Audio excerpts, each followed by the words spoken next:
Donc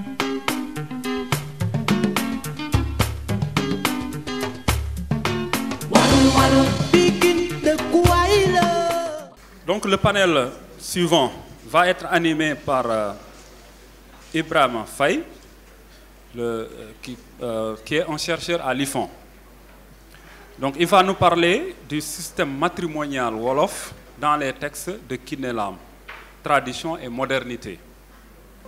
Il y aura aussi Alioune Badara Gueye, qui est de l'Institut méditerranéen des sciences de l'information et de la communication de Marseille et de Toulon, qui va nous parler de Kiné Lam et la transmission orale par la musique, mot pour mot. Enfin, pour ce panel, nous aurons Salif Ka, UCAD, Université Cheikh Anta Diop de Dakar, Solidaf, donc, qui dépend de Archive, qui est également journaliste à Wolf Quotidien. Il va nous parler de tradition et modernité dans la musique de Kiné Lam. Donc, Salif Ka nous doit un article dans Wolf Quotidien, un article de cette activité. Donc, je vais commencer par Ibrahima Faye. Vous avez 10 minutes. Merci, monsieur le modérateur. Je crois que je vais me passer de la partie protocolaire pour aller directement à ma communication, parce qu'on n'a pas beaucoup de temps. Je remercie d'abord l'Assemblée. Je remercie les organisateurs, M. Mamoudou Dramé, de nous avoir associés à cette journée de réflexion sur le répertoire de Kiné Lam. Merci, Madame la marraine de la journée. Et je suis là ici pour partager quelques considérations avec vous par rapport au système matrimonial Wolof dans les textes de Kiné Lam, tradition et modernité. Et vous avez devant vous le plan de mon travail qui est articulé autour de 2 parties. Après l'introduction, je me suis intéressé à voir quelle conception la société Wolof, le milieu Wolof, notamment les conceptions socio-religieuses et juridiques du mariage. Et en 2, je me suis intéressé au traitement des traditions dans les textes de Kiné Lam par rapport au sujet, le mariage, qui est éprouvé, si vous voulez, par la modernité.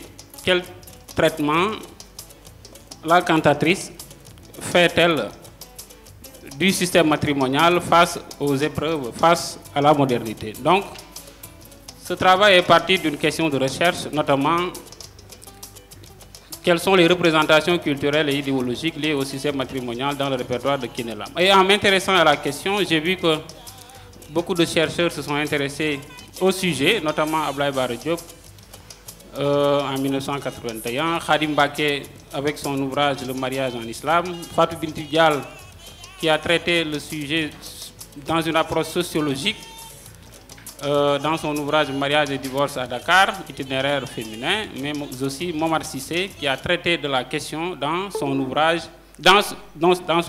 oui, Paroles chantées et communication sociale chez les Wolofs au Sénégal. Et partant de toutes ces ressources, partant de toutes ces références, j'ai dégagé une problématique qui s'intitule comme suit: comment les textes de Kiné Lam traitent de la question des traditions et de la modernité dans le système matrimonial Wolof. Et cette question centrale a suscité d'autres questions, notamment à quel type de mariage la cantatrice fait-elle référence dans ces textes, sur quelle référence idéologique s'appuie-t-elle dans le traitement du sujet, quelle attitude adopte-t-elle par rapport à l'idéologie de son groupe social, s'impose-t-elle une distance critique ou se montre-t-elle passive par rapport au sujet? Et pour faire ce travail, je me suis appuyé à 2 de ces chansons, notamment Sey Kharela et Célibataire. Et pour la méthodologie du travail, nous nous sommes servis des théories de l'ethnolinguistique et de l'énonciation. Premièrement, l'étude de la conception socio-religieuse et juridique du mariage en milieu Wolof laisse voir d'abord que le mariage est d'abord une institution religieuse et le mariage en tant qu'institution fait partie des relations privilégiées par le Seigneur, par Dieu, parce que même il y a une sourate, les femmes, dans laquelle Dieu recommande aux hommes et aux femmes d'être dans des relations, si vous voulez, matrimoniales. Donc, c'est une forte recommandation divine.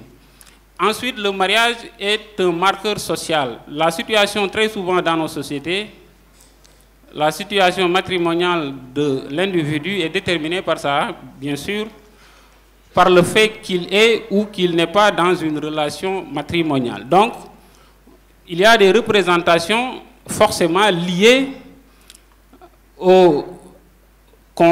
il y a des représentations, en tout cas liées à ce système-là, et des uns et des autres, soit qu'ils sont dans ou bien en dehors de ce cadre-là. Et ce système matrimonial est aussi un événement, le mariage est un événement aussi qui donne lieu à des productions poétiques, comme c'est le cas dans le répertoire de Kinelam, qui a beaucoup traité de cette question dans ses textes, dans son répertoire. Et Ibrahim Ouad nous dit que le mariage constitue l'événement le plus fécond en termes de performance dans le mariage. Donc, et ces chants-là qui sont entonnés par les artistes, par les chanteurs, ont pour objectif essentiel d'éduquer spirituellement et psychologiquement la nouvelle mariée. Je cite Issa Tchaoulaye dans son ouvrage « La femme sérère ». Et le mariage, qui est d'abord un cadre, je l'ai dit, religieux, qui est une institution religieuse, mais aussi est régulé par le droit moderne, par le Code de la famille sénégalaise dans la loi 72-61 du 12 juin 1972. Ce code-là organise le mariage en fixant les règles dans lesquelles il doit se faire et se défaire. Et je ne vais pas revenir sur le vote du Code de la famille et les débats qu'il a engendrés. Maintenant, on arrive au sujet proprement dit. Le mariage dans le répertoire de Kinelam, conception linéaire ou évolutionniste des traditions à l'épreuve de la modernité.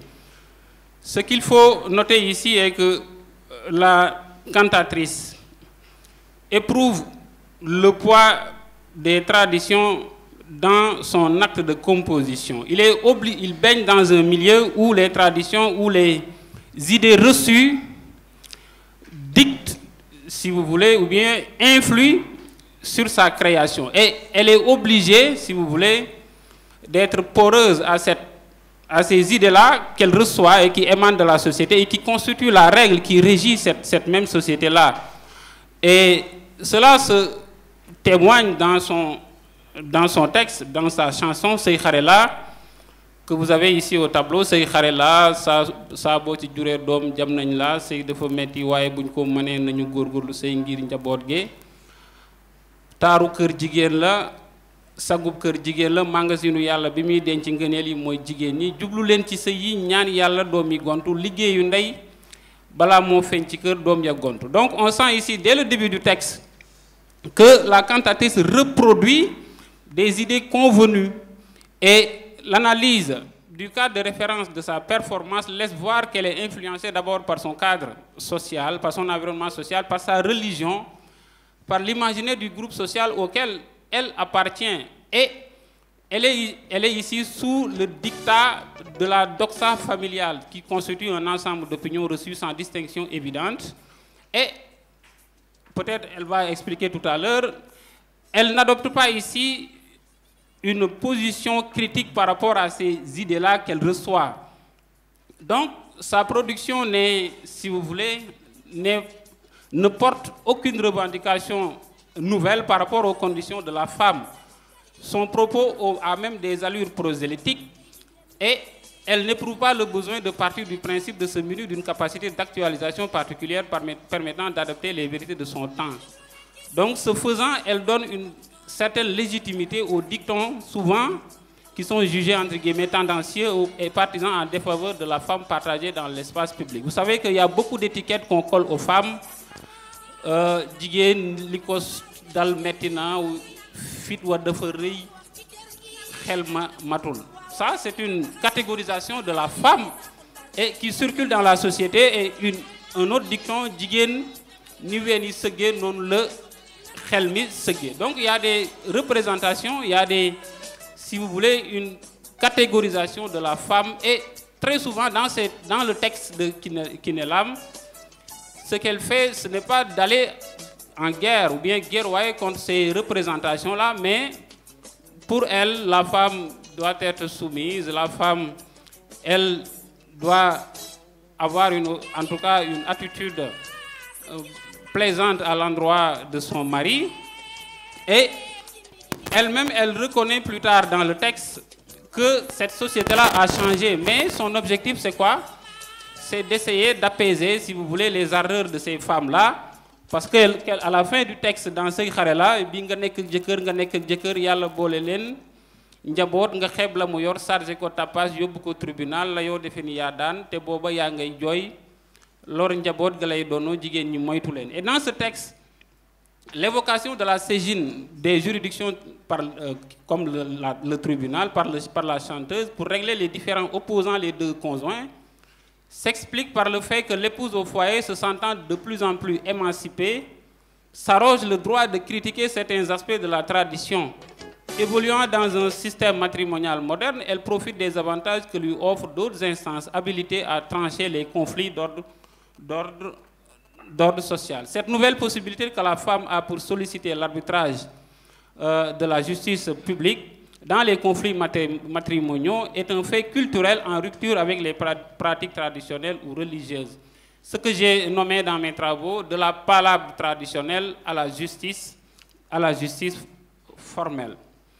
Et en conclusion, l'analyse du système conjugal wolof dans les textes de Kiné Lam, sous l'angle des traditions et de la modernité, constitue un prétexte permettant d'abord d'appréhender un certain inconfort ressenti par la cantatrice dans le traitement du sujet, dans la mesure où elle éprouve une difficulté l'empêchant de rompre ce lien émotionnel qui l'unit avec le sujet en question. S'adressant aux générations actuelles vivant dans un monde globalisé, elle constate, sans manquer d'exprimer ses regrets, les mutations opérant dans le système matrimonial. Et pour finir, sa démarche montre clairement qu'elle est dans un exercice de construction. Et ici, je fais un peu la différence entre que, oui, parce que nous sommes dans la construction, j'ai analysé l'œuvre d'une cantatrice, elle est poète. Moi, ce que je représente là, je ne suis pas dans le réel, je suis dans la représentation, je suis dans l'imaginaire. Et sa démarche montre clairement qu'elle est dans un exercice de construction des imaginaires dans une société bâtie autour des règles de genre et de génération. Merci de votre aimable attention. Qui sont reproduits, les clichés qui sont reproduits, on a l'impression que la cantatrice est victime de son milieu en général, qu'elle n'apporte pas un regard critique sur ce qui est, sur les croyances, etc., ce que vous avez rappelé aussi, dans un monde en mutation, etc. Donc je pense qu'il y a des chanteurs qui l'ont fait, mais Kiné Lam également, je pense qu'elle a un peu fait ça, parce qu'elle a parlé des femmes, des hommes aussi, parce qu'à chaque fois qu'elle parle de femmes, après elle dit Yen Gourni la aussi. Donc elle est un peu équilibrée aussi par rapport à ce que j'ai remarqué en écoutant son répertoire aussi. Donc nous allons donner la parole au suivant, donc M. K. Donc je vous remercie de m'avoir associé à cette journée de présentation de l'œuvre ou de l'étude de l'œuvre de Adja Kiné Lam. Donc je me présente, Alioune Badara Gueye, je suis docteur en sciences de l'information et de la communication et j'ai fait ma thèse au laboratoire IMSIC des universités Aix-Marseille et Toulon. Donc ici aujourd'hui, je suis là pour vous proposer une analyse de la discographie de Kiné Lam pour tenter de comprendre d'une certaine façon comment l'artiste s'appuie sur la musique pour transmettre les valeurs culturelles et sociétales du Sénégal. Donc, pour la présentation, il faut savoir que la structure de cette présentation suivra la progression suivante. Dans un premier temps, j'évoquerai l'intérêt de la recherche, le contexte d'étude et les objectifs scientifiques surtout. Ensuite, je discuterai du cadre théorique de la problématique et de la méthodologie. même si cela va se faire de manière très ramassée, pour me concentrer sur les résultats de ce travail. Donc, intérêt et contexte de recherche. Pourquoi parler de Kiné Lam? Cette question est d'autant plus intéressante que mon intérêt pour la culture est né de mon stage à l'Organisation internationale de la francophonie. L'intérêt des acteurs internationaux pour la musique de mon pays, qui m'a été révélé durant ce stage, m'a tout de suite interpellé et m'a laissé de nombreuses interrogations qui m'ont donné envie d'étudier le secteur. Dès lors, j'ai ressenti le besoin d'en savoir un peu plus, de regarder en arrière, d'avoir une sorte de mouvement réflexif sur la musique sénégalaise, notamment sur le travail colossal d'un artiste comme Kiné Lam.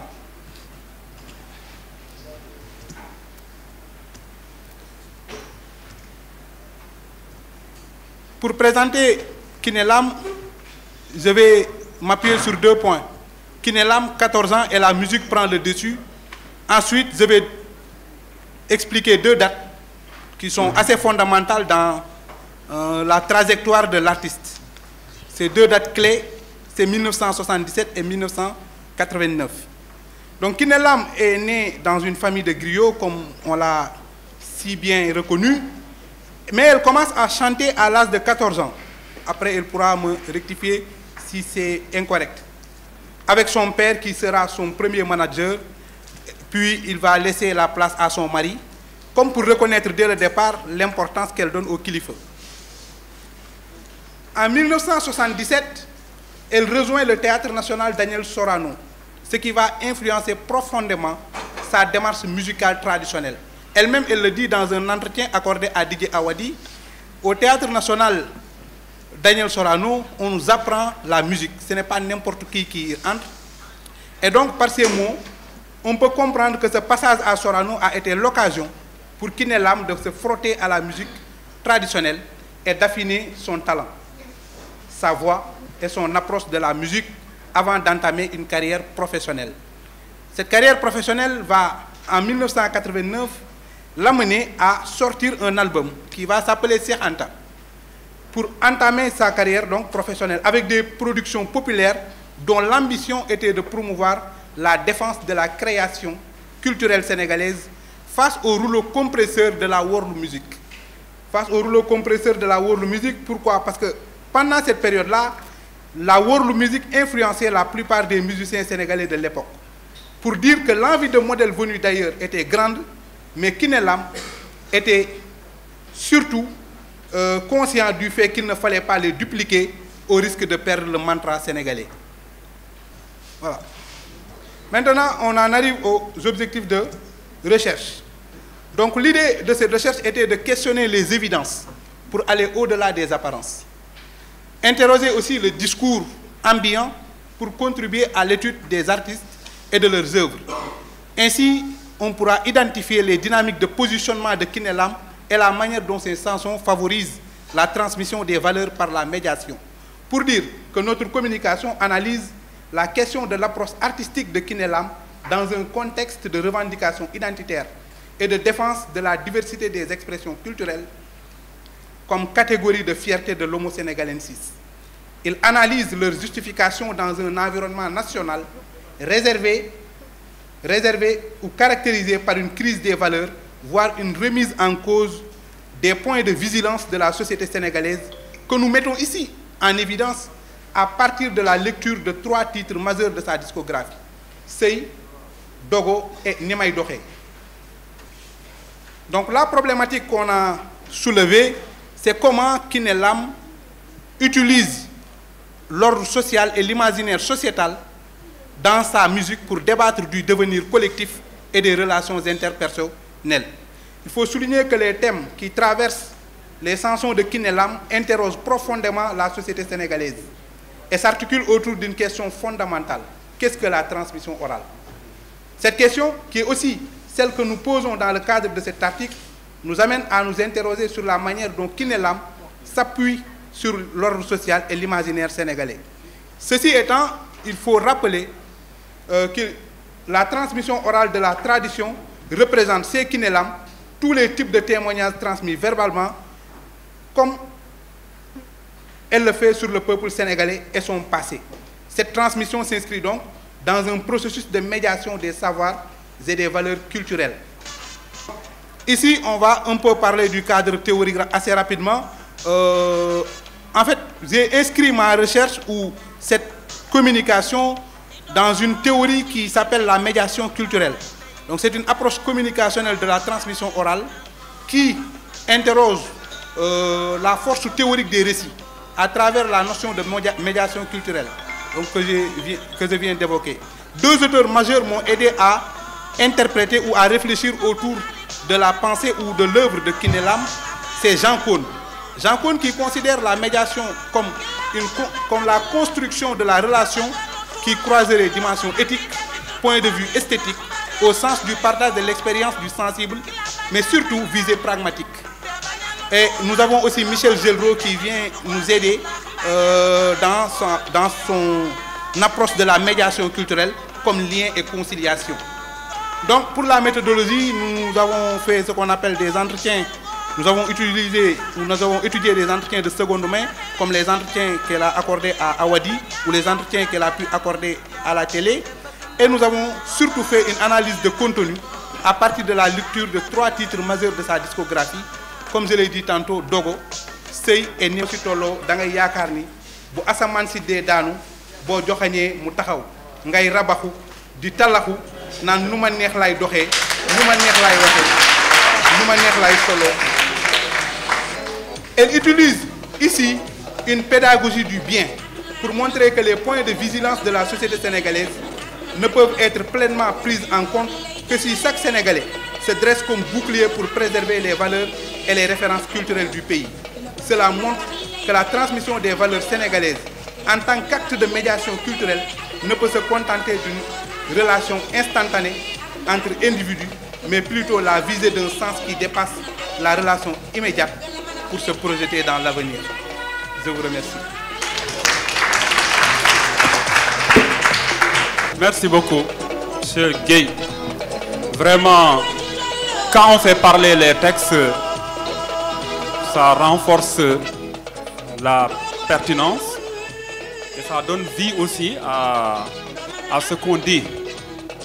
Et la chanson Dogo est une chanson fétiche. C'est une chanson d'amour. Et l'amour, ça fait vibrer. Et c'est la raison pour laquelle les gens ont vibré et ils ont applaudi. Et je crois que cette chanson aussi a donné beaucoup de valeur à la chanteuse. Non seulement il y a le contenu, mais il y a également la vie. Parce que la chanson Dogo symbolise même la vie de la chanteuse. C'est un hymne à la fidélité, mais un hymne pratiqué. Ce n'est pas seulement un hymne chanté, mais un hymne pratiqué. Parce qu'un jour, je l'ai suivi à la télévision. Je pense que mon mari était alité, malade, gravement malade. Et après, quand on lui a demandé, elle a dit « Légui la ho gëna bëgg ». Donc vous voyez, nous melni légui la ho gëna bëgg. Donc je pense que ce qui est dit dans la chanson, c'est ce qui est vécu. Donc nous allons passer la parole au dernier intervenant, M. K. Bon, ce n'est pas évident. Ce serait un peu aussi compliqué pour un journaliste de présenter devant des professeurs à qui je tendais le micro pour sortir de ce qui est de meilleur. De passage, je salue aussi le professeur Adiba, le professeur de philosophie, avec qui j'ai eu beaucoup d'entretiens. Bon, l'intitulé de mon travail, le sujet de mon travail s'intitule ainsi: Tradition et modernité dans la musique de Kiné Lam. Pour cette communication, pour ce modeste travail, nous avons pu consulter les travaux du professeur Moumar Sissi, qui a beaucoup travaillé sur la parole chantée, d'ailleurs qui est mon directeur de thèse, et d'autres entretiens que la chanteuse ou cantatrice a effectués avec des quotidiens de la place et même des télévisions, et d'autres recherches la concernant, et au-delà même de la culture orale africaine. Bon, mon travail est divisé en 2 parties. La première partie, nous nous sommes intéressés d'abord à la trajectoire ou même à la présentation de la cantatrice, Et le deuxième volet concerne les thèmes phares de sa production artistique. Bon, pour l'introduction, nous allons vous lire d'abord l'introduction. De son vrai nom, Adji Ratou Fatou Kiné Sam, dite Kiné Lam Mambamba, est une voix reconnue dans le landerneau musical sénégalais. C'est grâce à la touche particulière qu'elle a pu apporter au mbalax dans sa version tradimoderne. Un genre plein de richesse artistique, tout comme le fanal, un genre en voie de disparition. En ce sens, cet article a comme objectif principal de s'intéresser à cette particularité, et ce, à travers sa carrière sous le prisme de tradition et modernité dans la musique de Kiné Lam. Rappelons qu'au début des années 90, Kiné Lam crée le Kagou Orchestra pour écrire en lettres d'or son nom dans les annales de la musique sénégalaise.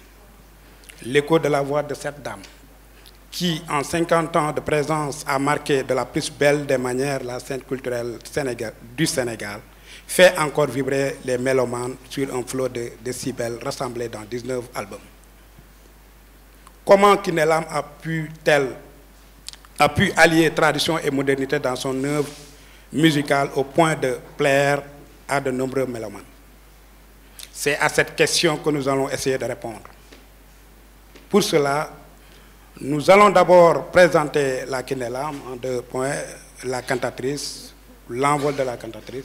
Ensuite, nous allons nous appesantir sur les éléments qui fondent la particularité de la production de Kiné Lam, son parcours, sa thématique et ses sources d'inspiration, son ouverture au monde avec sa propre musique, les apports de Feu Cheikh Tidiane Tall et du ballet de Sorano. Une brève présentation de Kiné Lam, nous n'allons pas être un peu long là-dessus parce que l'essentiel a été dit par mes prédécesseurs. Pionnière dans la musique tradimoderne, pour avoir été la première femme à monter sur pied un orchestre, Kiné Lam est née le 8 novembre à Grand Dakar. De là, il faut comprendre qu'elle est née d'abord à Grand Dakar. Elle a débuté son cycle élémentaire à Grand Dakar, mais elle n'a pas pu achever ce cycle. Elle l'a achevé à Guédiawaye, à raison du déménagement de ses parents. À l'image de beaucoup d'artistes en devenir, l'entrisme de la diva dans l'univers de la chanson, en l'occurrence dans le milieu musical, s'est fait via les troupes théâtrales scolaires. Elle a débuté d'abord par les troupes de théâtre en milieu scolaire, avant d'intégrer carrément la musique en tant que telle. À travers cet espace d'expression culturelle en milieu scolaire, la jeune élève qu'elle était développe un talent exceptionnel qui la pousse petit à petit à fréquenter les cérémonies de lutte traditionnelles. Mais ses parents de lignée griotte, qui ne s'adonnaient pas aux chansons, ne lui faciliteront pas la tâche. Elle défie cette barrière pour s'affirmer dans cette sphère dominée par les hommes. Quelque temps après, elle commence à y trouver ses comptes. Le peu d'argent qu'elle gagnait au terme de ses prestations, elle le partageait avec sa maman. Un acte de générosité, de soumission qui finit par porter ses fruits, car elle lui a permis d'obtenir le blanc-seing de sa complice maman. Et elle a rappelé ce passage dans un entretien qu'elle avait réalisé avec le quotidien Enquête. À l'âge de 14 ans, j'étais déjà sur la scène musicale. Petit 2, l'envol fulgurant de Kiné Lam dans les années 70. Le chemin vers le sommet de la cantatrice, depuis lors, n'a pas été du tout repos. Elle a su bourlinguer un peu partout. Il lui a fallu attendre les années 70, plus précisément en 1975, pour voir sa carrière décoller. Suite à sa rébellion contre l'interdiction de ses parents, qui n'avaient guère souhaité que leur fille intègre le milieu de la musique, pour composer sa première chanson intitulée Mambamba. Ce single lui ouvre les portes du stade Iba Mar Diop, où elle sera invitée à se produire en compagnie d'autres jeunes pousses. Pour monter sur scène, elle a été introduite par Abdoulaye Nar Samb sous le sobriquet de Kinelam Mambamba Nyona. Kinelam de Mambamba arrive. C'était à l'occasion d'un concours auquel avaient participé d'autres sommités de la musique. Cette appellation lui colle depuis lors à la peau. Ainsi, le nom du fondateur du mouridisme restera son acronyme. En 1978, elle participe encore au concours dénommé Nuit Onda. L'histoire enseigne qu'un lobby a été orchestré pour faire remporter le prix à un sociétaire du Théâtre national Daniel Sorano.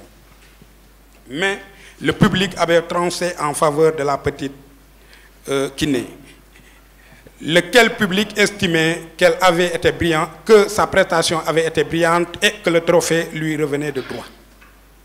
C'est en fait ce concours qui lui ouvrira plus tard les portes de Daniel Sorano, car elle sera contactée la même année par Maurice Sonar Senghor, directeur du Théâtre national Daniel Sorano.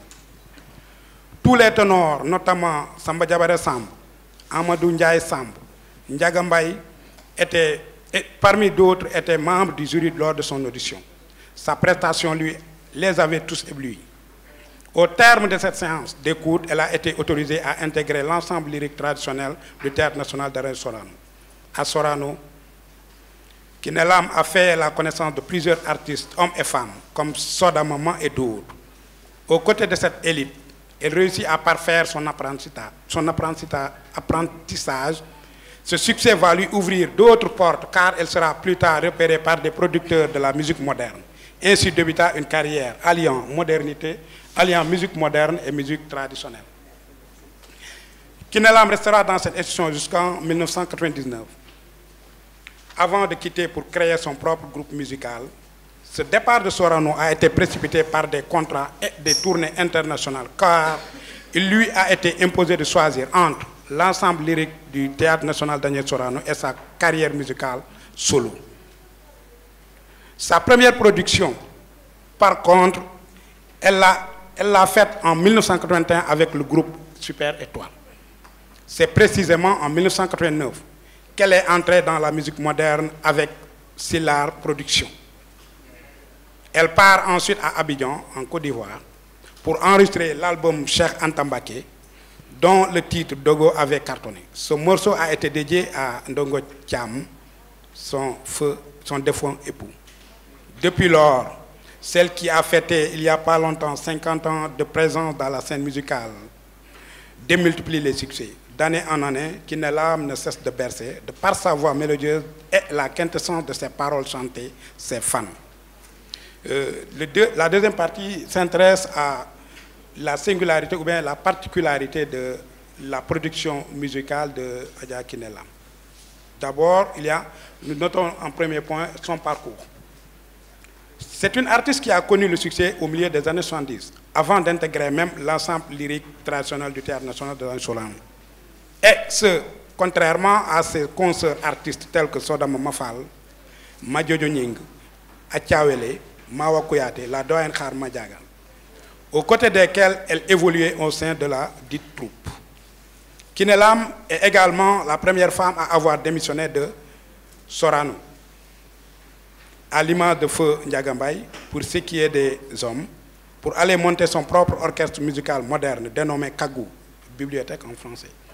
Elle est pionnière dans cette aventure des femmes chefs d'orchestre. Elle a eu la chance, dès le début, d'avoir à ses côtés des musiciens de renom, à l'image de Cheikh Tidiane Tall et Yahya Tall.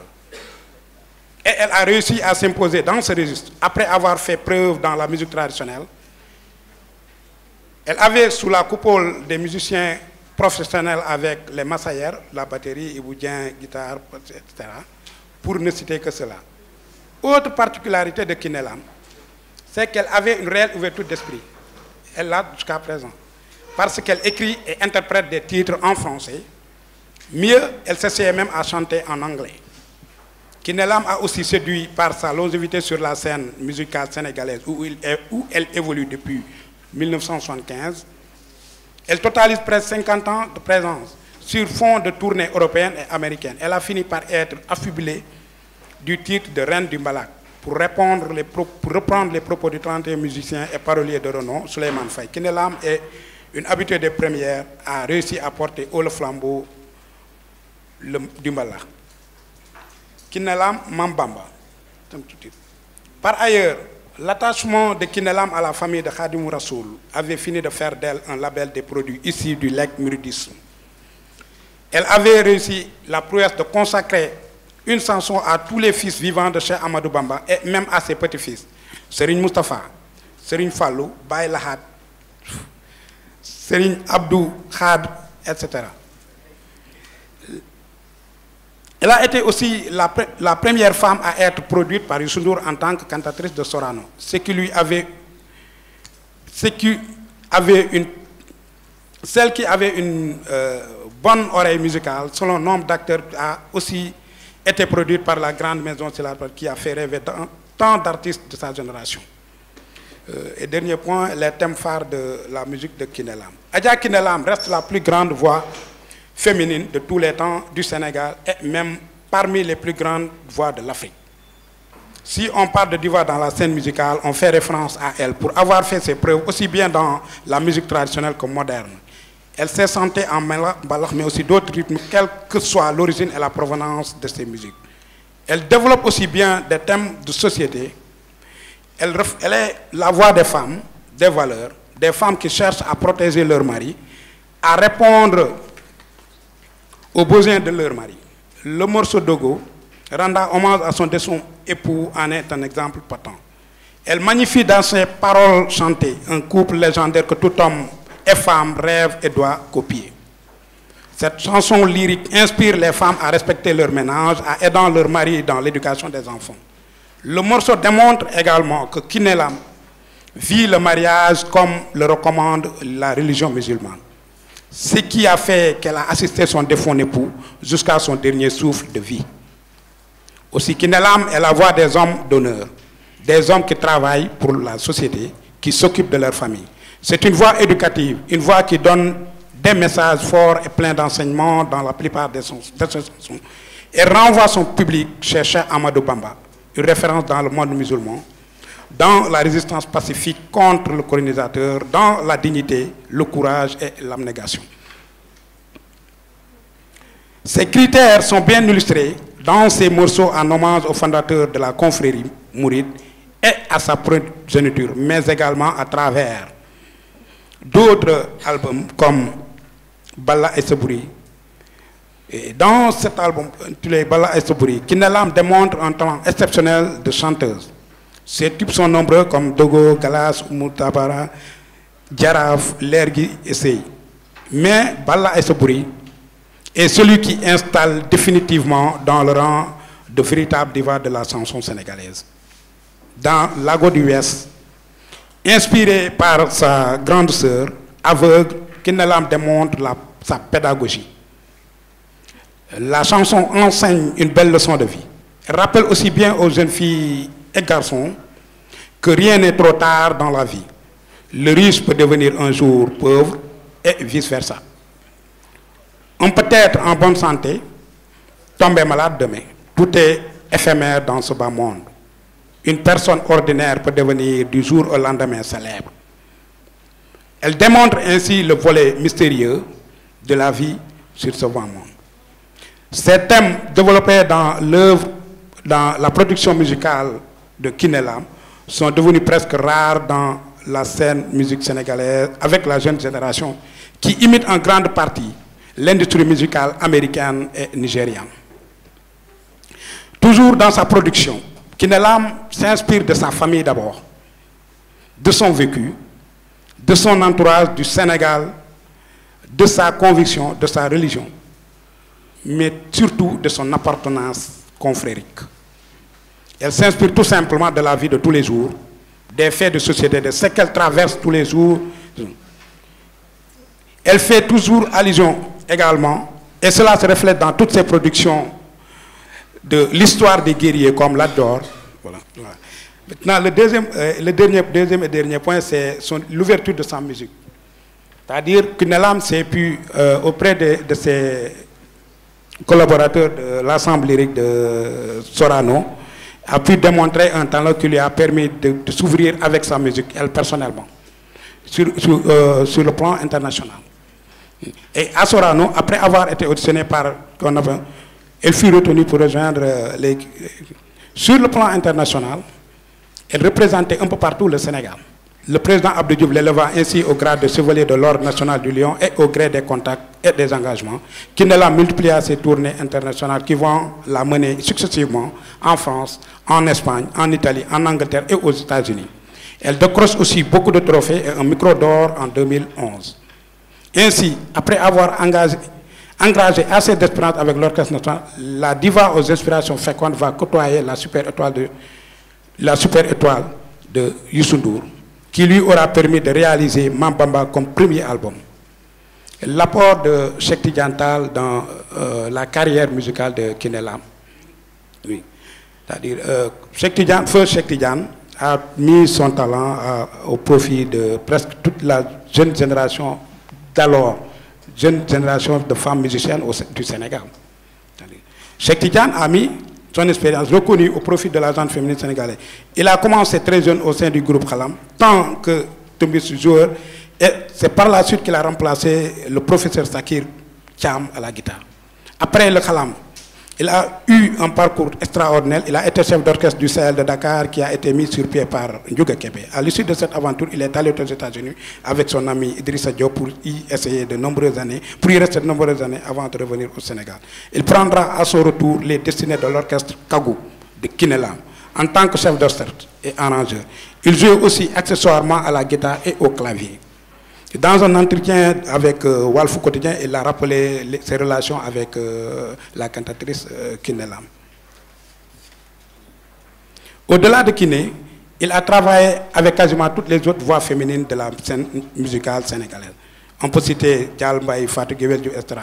C'est avec cette dernière que Cheikh Tidiane Tam avait lancé un nouveau concept qu'il qualifiera de tradi moderne. En ce moment, il jouait au clavier et il se faisait accompagner par un jeune joueur de kalam pour rester dans le sillage de la tradition. L'apport du ballet de Sorano. Dans l'ensemble lyrique traditionnel, Kiné Lam Mambamba a beaucoup appris auprès de ses ténors de la musique traditionnelle. Elle a, en compagnie d'autres passionnaires, participé au spectacle mis en place d'Herclé, une adaptation de la mort de Lat-Dior en 1986. Elle y a vécu de grands moments, notamment des tournées, toujours avec l'ensemble lyrique en Algérie en 1979, à Rabat au Maroc. Il a rappelé ce passage dans voilà, la conclusion. En conclusion, de par son œuvre musicale, Kiné Lam demeure une diva et se distingue parmi les pionnières dans son domaine. Sa trajectoire aussi riche que variée la prédispose à servir de bréviaire à la jeune génération d'artistes, d'auteurs, compositeurs et autres interprètes. Merci beaucoup, M. K. C'est vraiment un exposé qui nous apporte des informations précises, dignes d'un journaliste doublé d'un chercheur. Le journaliste, il dit toujours les faits, n'est-ce pas, les faits. Et donc quand un journaliste est dans la recherche, je crois que c'est un intérêt, un avantage particulier. Et ce qui me permet de retenir 3 éléments rapidement, qui font de la cantatrice Kiné Lam une personne révolutionnaire. Révolutionnaire dans un premier temps pour avoir dépassé les clivages sociaux, les barrières sociales qui disent que la femme ne doit pas avoir un orchestre. Même les hommes avaient des problèmes pour avoir des orchestres. Et elle décide d'avoir un orchestre. Donc, elle est première à ce niveau. Et c'est très important dans la vie d'être révolutionnaire quelque part. Donc, ça permet d'entrer dans l'histoire. Donc, elle est entrée dans l'histoire pour avoir été la première femme à être chef d'orchestre. Deuxième point qui permet de dire que Elle ne se contente pas simplement de reproduire les clichés sociaux, et cet exposé nous apprend qu'elle a encore défié les barrières en quittant Sorano. C'est la première femme aussi à démissionner de Sorano. Mais démissionner, ce n'est pas un mot négatif, parce qu'elle l'a expliqué aussi, disant que c'était pour avoir sa carrière. Donc, ce n'est pas dans le sens de conflictuel. Mais enfin aussi, Kiné Lam est la première femme à être marraine d'une journée d'études à l'université Cheikh Anta Diop de Dakar. Donc, ça permet d'entrer dans l'histoire. Mais elle sera la première femme aussi à bénéficier d'un ouvrage produit par des chercheurs d'une université. Donc, je vais terminer, parce que là, je ne peux pas ne pas lire ce petit passage que j'avais retenu, que je n'ai pas eu l'occasion, parce que M. Dramé me pressait un peu. Alors là, ça nous ramène un peu à l'enfance de Kiné Lam, quand elle décidait de démarrer la musique, en demandant l'autorisation ou la bénédiction de ses parents. Elle avait 13-14 ans, comme il l'a dit, et elle répondait à Pape Cheikh Diallo, qui est son ami très proche, et ça je l'ai remarqué aussi. Et elle dit qu'elle a commencé la musique à 13-14 ans. Et elle dit, dañ daan def benn lamb séeréer su ma toogee ba yàgg dama naan sama yaay mu ne ma sàmb, donc peut-être sàmb bi foofu la jóge, mu ne ma sàmb, ma ne ko dooma bàyyi ma dem si lamb séeréer yi ma woyal leen, après ma indil la dépense. mu ne ma déedéet Fatou Kiné, xale bu jigéen duma ko bàyyi muy génn. mu ne ko yaay, ma ne ko yaay bàyyi ma, soo ma bàyyee su ma woyee dina am. sama xarit yi daal di koy taxaw, yaay Xadi bàyyi ñu, yaay Xadi bàyyi ñu, yaay Xadi bàyyi ñu. mu bàyyi ñu ñu dem lamb séeréer yi. su ma leen woyee ma am ñaar fukk, ñu may ñaar fukki dërëm, loolu lañ ma daan may. Donc voilà un peu le début de Kiné Lam. Donc nous allons donner la parole au public pour une dizaine de minutes. Présentation yi ma fi dégg yëpp nag dafa mel ni ngeen di waxee sëy, da ngeen di wax ne que Adja Kiné Lam dafa wax ne que sëy jigéen rekk la. ndax bu ngeen waxee sëy, modérateur bi wax na ko sànq ca wéy bi ba muy jeex daf ne góor ñi laay waxal, góor ñi laay waxal, góor ñi laay waxal, góoru Sénégal. fiiruma, am na lu may bañ, fiiruma. xale yi ci kër gi nga sànni loxo, waree fii ci kër gi nga sànni loxo, école bi yegsi na nga sànni loxo, costume sabadoor di wëree liy maye sa alal, koo may junni mu ne waajaa ngi te yëgul li xew. xaalis bi ngay maye ma di ko dégg te mayoo ma ci. réunion guddi yi nga may wax sàppi na ma, grand place yi nga may wax sàppi na ma. sañsa bi ma nekkee te doo ko gis, cuuraay gi ma sàlloo te doo ko gis. nu toog di leen xaar ba nelaw.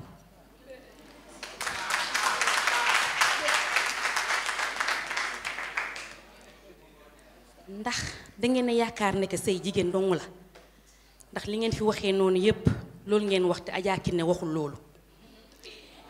léegi nag damay laajte, ndax dañoo nekk ci fu nga xam ne nii sëy jigéen rekk la war. loolu mooy sama question. ma wax ko ci français. Est-ce qu'on n'assiste pas à une féminisation de la notion de sëy au Sénégal? ndax dafa mel ni sax fi mu nekk ni dañoo am division entre Adja Kiné lam daan wax ak li xale yi di wax léegi, surtout bu ñu xoolee wuy bu mel ni dalinkoor. ndax dalinkoor moom pour moom jigéen ñi dañoo war a dee ci sëy. amul leneen luñ fa war a def góor it dara waru ko loolu laa bëggoon ngeen tontu ma ci merci beaucoup. Alors bonjour à tous, assalamu alaikum mbooloo mi. Je me présente Mamour Dramé, chercheur à l'IFAN Cheikh Anta Diop. Je m'adresse à Ibrahima, un collègue du même département de l'IFAN, pour vous remarquer les quelques problèmes de graphie que vous avez eus dans vos textes. Mais ça, c'est un prétexte pour m'adresser à Maman Kiné, notre très chère maman. On t'aime beaucoup parce que vous faites beaucoup de bien aux Sénégalais. Alors, je voudrais profiter de cette occasion-là pour vous inviter au niveau de vos collègues artistes. Vous êtes une icône, vous êtes une autorité dans l'écosystème artistique sénégalais. Nous, moi, en règle générale, dans la rue, avec les artistes aussi, les langues nationales sont mal écrites. Comme vous porteuse de voix, icône, au niveau de vos collègues artistes, nous, en tant que linguiste, surtout qu'on est actuellement dans l'ère du Djoubal et Djoubandi. Aussi, je crois que vous avez Djoubandi.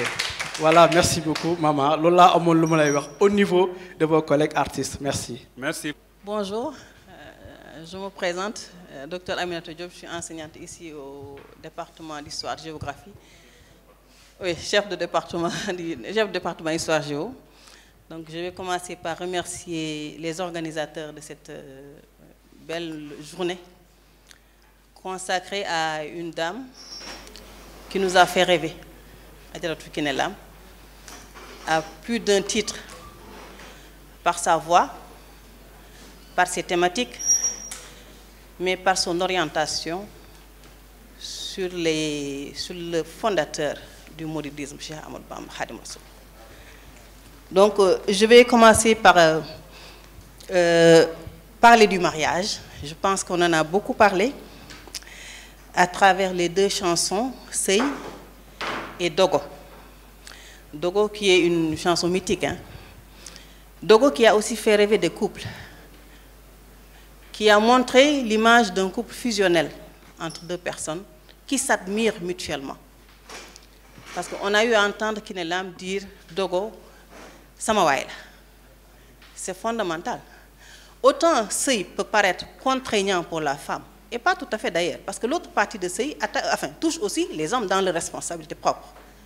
Autant donc Sey peut paraître contraignant pour les femmes, autant Dogo peut être hymne à l'amour, à la concorde et à l'entente dans un couple. Parce qu'il est rare de dire sama jëkkër sama waay la.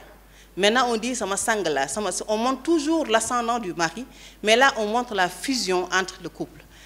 Et il nous est arrivé d'entendre Kiné Lam dire Dogo sama jëkkër intellectuel. C'est l'admiration que la femme a pour son mari. Et il nous est arrivé aussi de voir toujours Dogo à l'arrière pour montrer qu'il accompagne toujours son épouse. Donc c'est le couple fusionnel qui ne montre pas toujours que le mariage est contraignant, ça montre des parties de plaisir qui alimentent le mariage. Et quand elle dit c'est un appel à la responsabilité des mariages des parents dans l'équilibre de leurs enfants, dans le ménage. Et qui conforte aussi bien l'homme que la femme à tenir le mariage pour que les enfants s'épanouissent. Donc c'est par rapport à ça que je voulais dire un peu ce que je voulais dire sur le mariage. Maintenant, les mots contre les mots, n'est-ce pas? Pour bien pour les mots. J'ai beaucoup aimé votre intervention. Parce qu'en fait, au-delà du mariage, au-delà de la médiation culturelle, il y a aussi une médiation sociale à travers la maîtrise de la généalogie de Kiné Lam. Kiné Lam a mis des passerelles entre des familles. Kiné Lam a mis des passerelles entre des générations. Parce que le fait de te rattacher au 7e aïeul te met en relation avec cet ascendant-là. Et quelles sont les valeurs qu'il convient de tirer de cet ascendant-là pour vivre et pour mieux vivre. C'est ça le rôle de la généalogie dans la chanson de Kiné Lam. Il y a aussi les passerelles interconfrériques qui a même suscité quelquefois une petite controverse quand elle a chanté Oumou Kalso. Et quand on l'a interrogée, elle a dit en fait Kiné Lam les gens avaient mal interprété. Mais en ce moment-là, Kiné Lam était en parfaite congruence avec la pensée de Bamba, de Cheikh Ahmadou Bamba Khadim Rassoul, qui dit qu'en fait, Le fait d'être Kiné Lam de Mambamba a fait d'elle Kiné Lam de tout le monde. Donc, fédératrice. Donc, cette jonction entre les confréries, parce qu'on sait que la Mouridia et la Tidjana, c'est les deux confréries majeures du Sénégal. Et elle a toujours retracé le lien de famille, de parenté qui existait entre ces deux communautés et qui constitue un ciment parfait pour la concorde nationale. Aussi, elle a lancé d'autres parcelles entre les Tchedo et les Seri, enfin, les spirituels. Parce que dans toutes ces chansons, grâce à la maîtrise de la généalogie, elle a montré que les marabouts, aussi bien Mbaki ici d'aujourd'hui, descendent des Tchèdes. Olof nak daf ne su deret jaxasoo xaste jeex. Olof loolu la wax su deret jaxasoo xaste jeex. Donc ciment aussi au niveau de ces deux éléments. Donc Kiné Lam fédératrice. Kiné Lam sëykat, mais une belle image du mariage. Le dernier point, je termine par célibataire. Célibataire, cette chanson a suscité des controverses. Parce qu'à un certain moment, les gens ont dit, etc. Les jeunes sont fatigués, donc ils ne peuvent pas se marier, mais il fallait avoir une autre lecture de célibataire. Le mettre devant ses responsabilités. Célibataire, takil jabar. Mais avant de takil jabar, il faut trouver des ressources. Il faut se battre, il faut s'affirmer sur le plan social et se réaliser par le mariage. Le mariage, la place qu'occupe le mariage, est un appel à la responsabilité. Donc, Kiné Lam n'a fait rien d'autre que Nyah à Ndjabotam, au-delà de tous les enfants de ce pays. Voilà quelques axes que je voulais partager avec vous. Je vous remercie. Non, je pensais que même si je n'avais pas le micro, mais peut-être que c'est pour les besoins de l'enregistrement.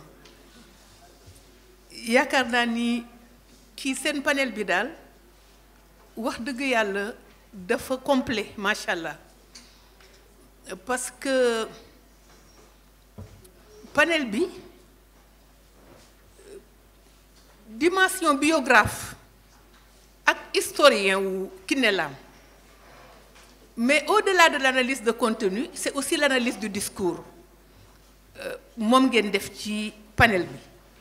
Yaakaar naa ni lenn rek moo des ci panel bi mooy ngeen def portrait wu Kiné Lam macha allah waxuma portrait wu li mu wax mais portrait wu li mu nuru macha allah xam nga kii defe naa Alioune Badara li nga ciy dolli rek def ngeen photo Kiné Lam mais da ngay njëkk a wax ne macha allah c'est une belle diva qui est élégante et qui est altière.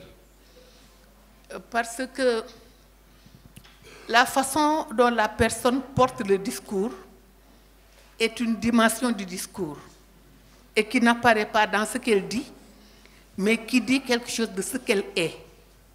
Kiné Lam, c'est une personne élégante dans sa geste, dans sa gestuelle et dans son paraître, et cela transparaît et apparaît dans ce qu'elle dit.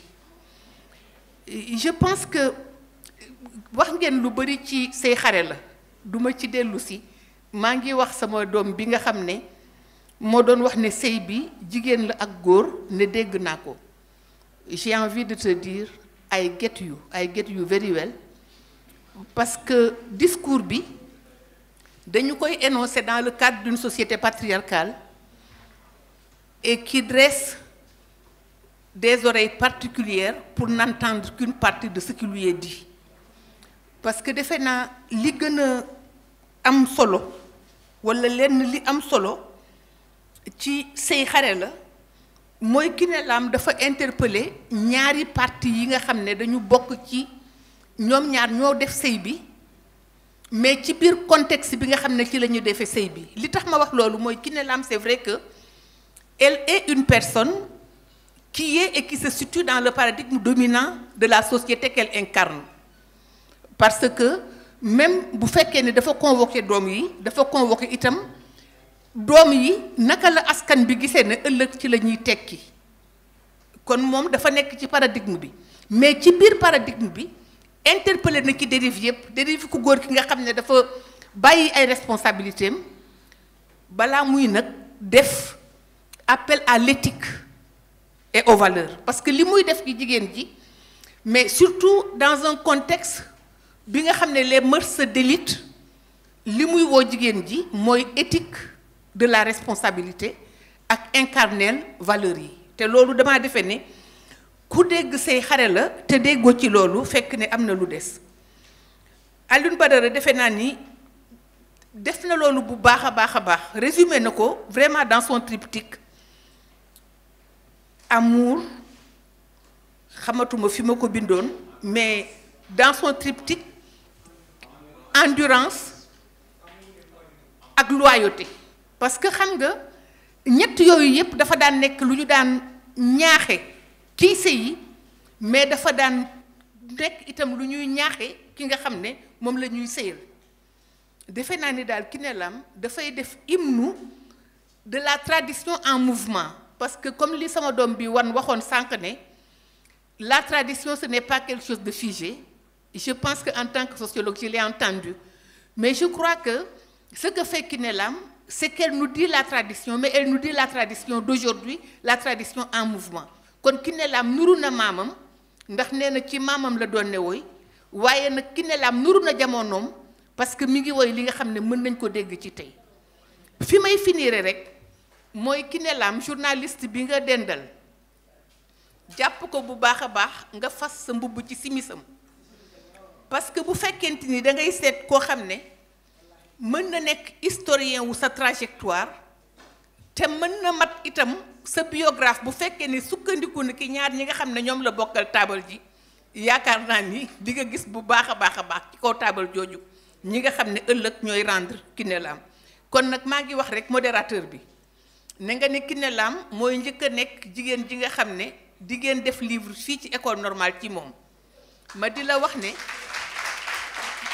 man Marème Touré docteur Marème Touré sa yaayu sociologue jàpp naa ne bés bi ngeen di présenter livre boobu ci Sorano ci kanami ay nawleem ak ci kanami askan bi bëgg naa seede bés boobu te ànd na ak yéen pour liggéey ci bés boobu jërëjëf.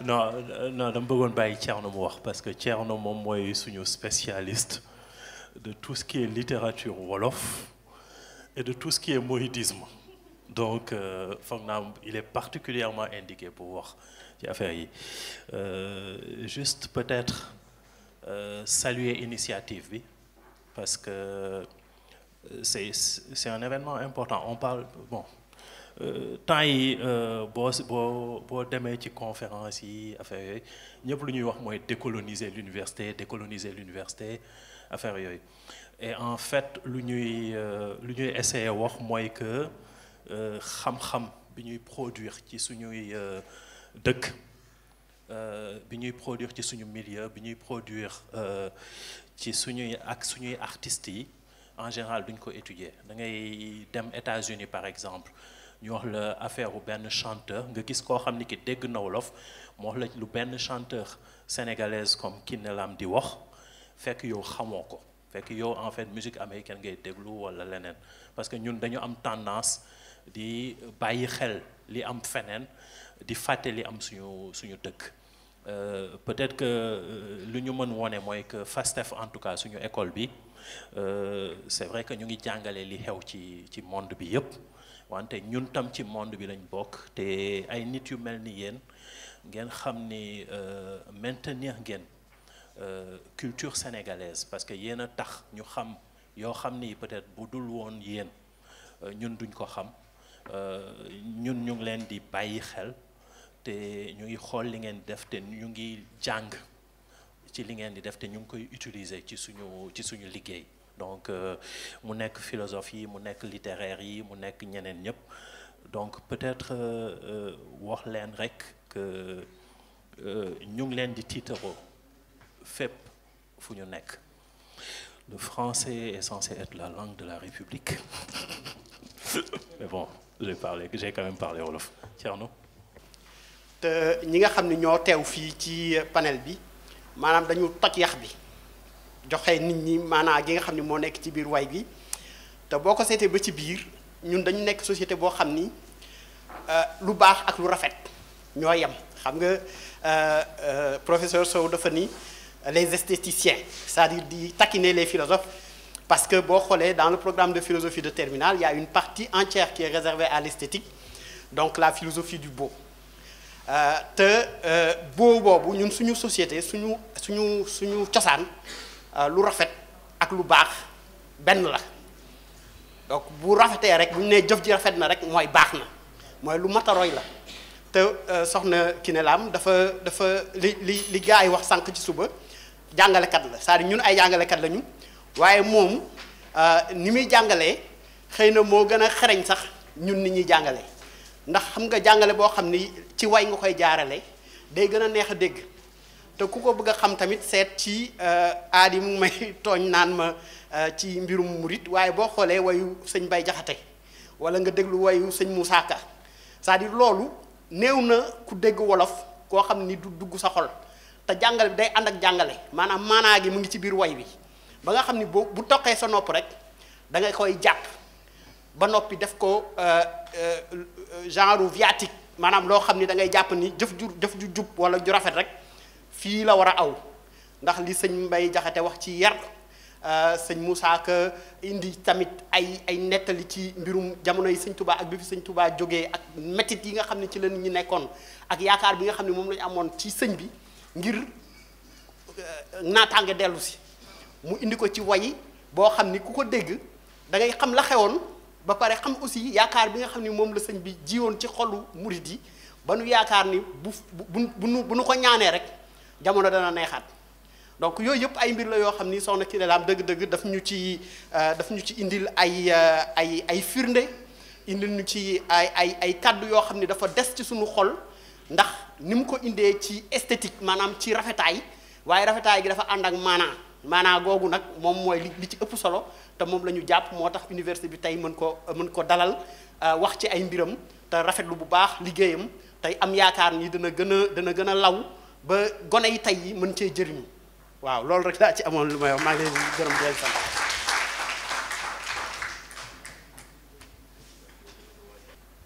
Adja Kiné dafay jàngale wante ci li muy jàngale ñun ñii nga xam ni ñooy ñuy jéem a firi li ñu bind walla lu ñu woy war nañoo gën a mën a delluwaat ci suñu cosaan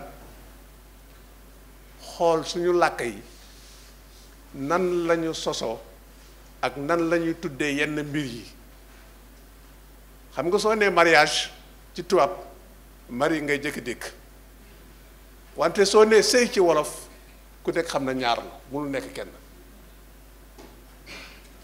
kon jàppoo bi ci la bokk mën naa wax leneen ak leneen wante ma daaj wax ji rek ci lii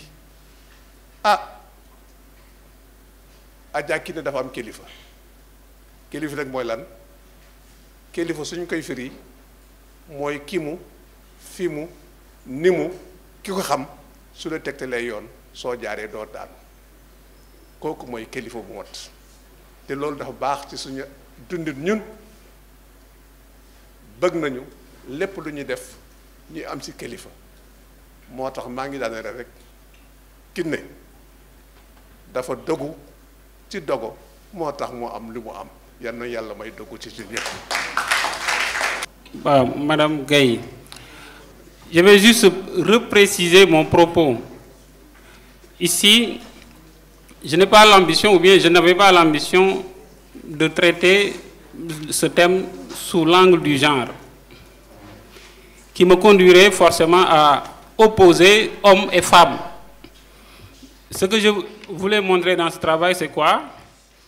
C'est qu'est-ce qui a motivé, ou bien comment se comporte la cantatrice face à un ensemble de discours qui circulent dans un milieu où elle baigne. Et ce discours-là l'influence forcément. Vous avez parlé de ce qu'elle a dit à la fin de la chanson, mais si vous montez un peu, elle parle de ces femmes-là, de ces mamans-là, la mam ya daan damoo, la mam ya daan damoo, li ma sa baay def ci kër gi, li ma sa baay wax ci kër gi. Et tout cela, c'est simplement une stratégie pour elle pour dire aux femmes, quoi que vous puissiez endurer dans cette maison-là, il faut endurer comme les ancêtres ont enduré. Et le fait, à la fin, le fait qu'elle revienne sur les responsabilités du mari, je crois que ça, c'est une technique très célèbre dans l'art de la guerre. C'est pour flatter, c'est une stratégie qui consiste à flatter, à dissuader la détermination de ces maîtresses de maison-là, pour leur dire qu'il ne faut jamais être tenté par ces femmes-là qui essayent d'ester en justice.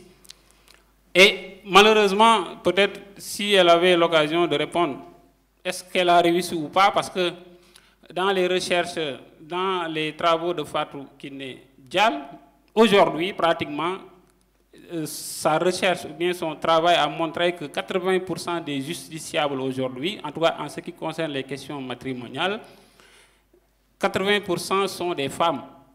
Et qu'est-ce qui a motivé ces femmes-là à aller rester en justice? Ce que la femme, dans ces carrés-là, elle parle de cette femme-là qui va aller, au lieu de se tourner vers les instances traditionnelles, elle tourne maintenant vers les instances modernes, les instances formelles.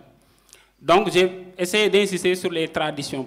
Je n'ai pas fait une opposition entre hommes et femmes. Ce n'est pas mon propos. Mamour, merci pour les remarques que je vais intégrer. ci li ngeen def tey yépp sama xol sax dafa tooy waaye li fi am yépp maa ngi koy gërëmee sama yaay moo tax man ma sëy bi may sëy sama kër jëkkër j'avais 19 ans li ma nekk ak sama jëkkër sama borom kër nekkuma ko ak sama waajur moo ma yar mais li tax ma wax tey nii sëy jigéen rek moo ko moom nag dafa metti góor ñi mais jigéen rek moom sëy bala nga ko xam rek sa doom mag balaa may baayam wala muy may kenn yaayam lay jëkkër may ndax yaayam lay jëkk a xool maa ngi fàttaliku sama yaay yal na yaxam sedd yàlla may na mu fekke sama njariñ ba lu ma am ma teral ko dafa wax benn bis mu ni Fatou man dañ may wax Kiné Lam mais Fatou laa tudd Fatou ma ni ko Sàmb mu ni soo amul teraanga rek dina ma jaaxal ma ni ko ah mu ni ma soo ma mayee defal nga ma lu nekk ñeewu ma benn jéegu géwël ndax lu géwël di am rek am naa ko mu ni ma dama la boot dem di rooti nee na bi muy rooti mi ngi fi bàyyi ay goroom ak ay njëkkeem moom mooy fóot mooy togg mooy paase mooy fóot mooy raxas amul sax bon bu ko defal dara nee na bi ma bootee dafa dem fii ci HLM am na passerelle mais danga koy yéeg wàcc ko moom day yéeg ci passerelle bi wàcc parce que nee na fi mu dëkk amul woon ndox mu neex donc pour mu naan ndox mu neex dafay dem yéeg ci passerelle bi moom ak moroomam ñu root ñoom ñaar ñu yeru seen paan yéegaat ci passerelle bi wàcc te ay goroom ñu ngi ci biir kër gi nee na bi mu rootee nag bay ñëw morom mi jéggi na ba yenneeku mais ne morom mi ñemewul yéeg ak paanam mais sama yaay mooy yéeg ak paanam jox ko man mu wàcce ma jox ma moroomam te moroom mi doom bi muy boot sama papa lañ ko tuddee man mi muy boot sëru borom këram lan ma tuddee nee na bi mu rootee bay jéggi raay bi te da doon jéggi raay bi ndeke otoraay mi ngi ñëw mais moom gisu ko nee na ñépp dañoo tourné nee na moom ngelawu otoraay bi rek la yëg nee na mu ànd ak paan bi dafa xalangu ak paan bi sama yaay nee na kenn xàmmewu ma ak suuf ak ndox sama yaay nee na morom bi moom bi mu yéegee dafa wàcc rek dafa yee bàyyi génne ñépp jóg Xadi Sàmb dee na ak doomam Xadi Sàmb dee na ak Fatou Kiné Xadi Sàmb dee na ak Fatou Kiné xamul sax ba xam sama yaay dara dal na ko walla déet sama yaay ne ma yow day Lam yaa ma tàggale ak root sam papa dafa nekkoon ku pieux mi ngi nelaw bërki dem bi ne ginnaaw suba la ñu koor am na 104 ans te sama yaay nelaw na il y a 23 ans sama yaay mi ngi nelaw ci 71 ans mi ngi nelaw 2003 mais sama papa nee na moom mi ngi taxaw ci buntu jàkka ji frère am moo daw ñëw fekk ko fi mu taxaw mu ne ko Babacar mu ne ko Lam mu ne ko Xadi dee na doomam dee na mu ne ko lan mu ne ko Xadi otoraay rey na ko ak doomam Xadi dee na doomam dee na sama papa nee na fi mu taxaw mais dafa mel ni dafa amar suuful sama papa daal di taxawaat ni ko Xadi du dee doomam du dee Xadi du dem ci boom doomam du dem ci boom parce que Xadi dafa maandu Xadi mënu fay jóge léegi 5 heures du matin dem di rooti ñëw otoraay di ko boom ak doomam xaw ma nan laa koy gise de xaw ma nan laa koy fekke de waaye Xadi du dee doomam du dee sama papa nee na bi mu dawee ba dafa daw ba bëgg a jég si ci kii bi rek fekk sama yaay nee na ni nga ko lëng nii nee na ñu ngi ma tekki yor ma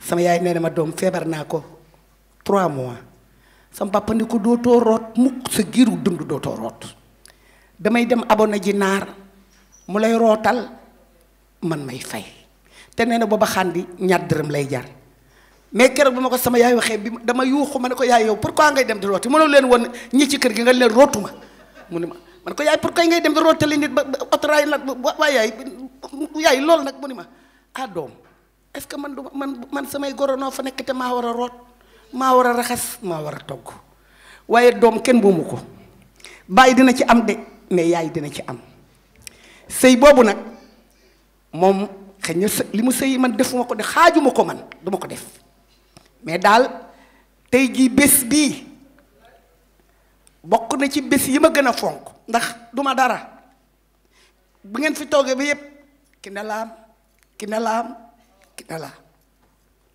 Kiné Lam Kiné Lam Kiné Lam nag boo gis xam naa yàlla maa ngi koy sant bu baax mu ma bind moo ne woon fii ji laay jaar mais tam sama yaay tamit maa ngi koy sant bu baax a baax su ma ko gisaatoon de defal naa ko xëy na lu doom war a bay rek waajuram moom da bëggoon naa ko sama xol lool sama papa ñëpp xam na ne man doomu papa laa xëy na lee ñoom ñëpp kenn ku nekk rek bu fekkente ne lu ñuy tarale waajur rek waajur yàlla dimbali na ma bu ma amul lépp samay bokk ak samay mbokk ak sama askan ak samay doom ak sama waajur moo tax ndax man waajur rek laa bëgg ak sama papa mi ngi nelaw bërki démb rek mais ñëpp da ku gestu ci dëj bi da nga naan Kiné Lam day noosal papaam kii dëjul papaam daf koy noosal ma ne waaw damay noosal sama papa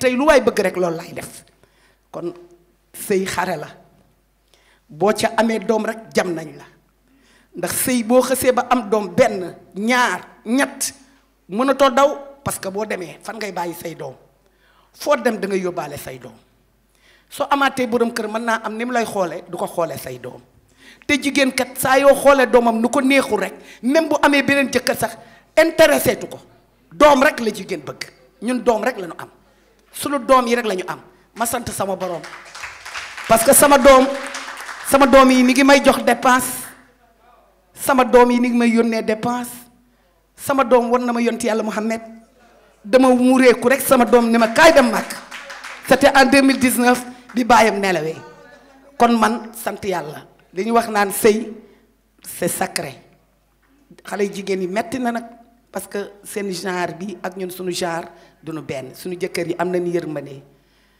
am nañu compréhension mën nañoo dimbali mais na ngeen xam ne daal sëy kenn moomu ko jigéen rek moo ko moom góor moom fu ko neex lay dem xam nga yow du ngeen bàyyi seen doom du ngeen wax naa sax ni soo ci amee doom ak soo ci amul doom yépp kiiraay la kon maa ngi sant yàlla di ñaan lii nu fi def lépp maa ngi koy déjee sama yaay Adja Khady Samb yàlla na saxam sedd may gërëm ñii fi toog ñëpp sama xol sedd na torop tey xaw ma lan laay def yàlla xam na ko dégg naa mbégte moom mësta am lii mësuma ko am interviewé nañ ñu bataay jox na ay trophée lu nekk berndeel nañu jox nañu ay médailles président de la république yi tubaarkalla macha allah honoré nañu mais honoré bii ngeen ma honoré ci université bii te ku xam université xam ne ay boromi xam-xam kese ñoo fi toog ay boromi xam-xam may remercier na journaliste bi mention spéciale ndax journaliste yombul ci lii kon nag man maa ngi kontaan di leen ñaanal gudd fan gu ànd ak wér yal na leen yàlla may li ngeen gën a bëgg tey ci barke yonent bi alayhi salaatu wasalaam barke Cheikh Ahmed Bamba maa ngi leen di ñaanal bu baax a baax a baax lu ngeen bëgg rek yal na ko yàlla def tey daal am naa bégte moom a mësul am ci àdduna yàlla xam na ko sama mbokk yépp ngi nii toog kee sama seex la papaam ak sama yaay ñoo bokk ndey ak baay dafa juddu tey semaine prochaine bi man ma juddu tubaarkàlla mooy Cheikh Mbacke mee toog nga xam ne papaam dafa bëggoon sama yaay ba yemelewul ak sama yaay dara daf ma daan woo daan ma wax naan ba papaam daf ma daan wax sa yaay ak sa papa kan moo la gënal su ma ne ko sama papa mu ni waay yow man sama jigéen bi rek laa am sa papa nga naan ma sama papa ma ne ko sama papa laa bëgg mu ni papaam sama yaay ni papaam bàyyi jàmbur kii papaam la bëgg dégg nga lim la tontu kon tey lii lépp suñu waajur rek moo nu ko may ku amul yaay ju baax mënuloo am teraanga nag ku ko am yow yaa koy sàkku ba sa doom ëllëg am ko yal na leen yàlla teral kontaan naa man woy sax bëggatuma ko yàlla xam na ko danaa koy def naa ngi préparé sama album di ko waaj a génne parce que ku takk sa xaalis dëgg la c'est laudatif waaye ku am say million balaa nga naan kenn na la woy da naan nan dem ki ne laam woy la koo woy ma ne ki ne laam bu la ndala ki ne laam woy te yow Adja Marème may naa la woy woo xam ne gratuitement dama la koy may ndax teraanga bi nga ma defal te yow kenn gënu la yow xam naa ne yooyu intéressé wu la parce que intellectuel de haut niveau nga ba nga baaxee du tey ba nga gënee madame Iba Der Thiam ci bu la neexee ndax yow man yow rek laa gëm dama laa fonk ma ak yow a ànd ak président Wade jóge fii Dakar dem Belgique ñoo ànd dem aller et retour maa ngi sant yàlla di gërëm ñëpp daal vraiment tey daal bés la bu rëy. Nous allons patienter un peu parce qu'il y a un autre panel qui va être modéré par le professeur Baldé.